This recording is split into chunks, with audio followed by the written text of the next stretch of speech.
Yan, Edo humingi ng sorry dahil so yan po yung topic po natin for today's video. Kumusta po kayo, Team EDSI? Naway nasa mabuti po kayong kalagayan. So syempre, alam naman po nating lahat na nakasanayan na po ng EDSI community, no, na sila ay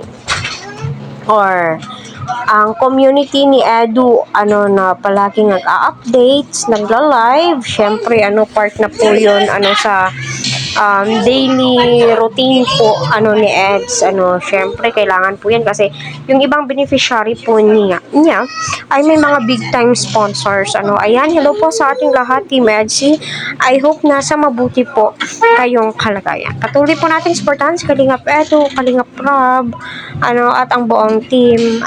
Kita naman po natin naka-thumbnail po si Carla dito at isang question mark. So, sino nga ba po ito? Yan po yung topic po natin. So, ang masasabi ko lang, malawak po yung kaisipan ni Edu, maintindihin po siya at kita naman po natin na mapagbigay po siya. Kaya po niya mag-adjust para sa mga tinutulungan po niya. Yung oras po niya, kayang-kaya po niyang hatiin para sa mga beneficiaries po niya. So ngayon ay humihingi po siya ng paumanhin kung bakit hindi po siya nakapag-live dahil nga po masama yung pakiramdam niya.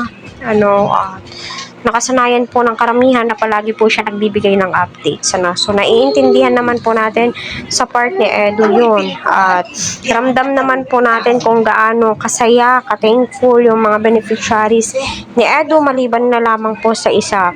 Sa isa naman po, ma-advise ko lang sa'yo, still tutulungan ka pa rin naman ni Eds.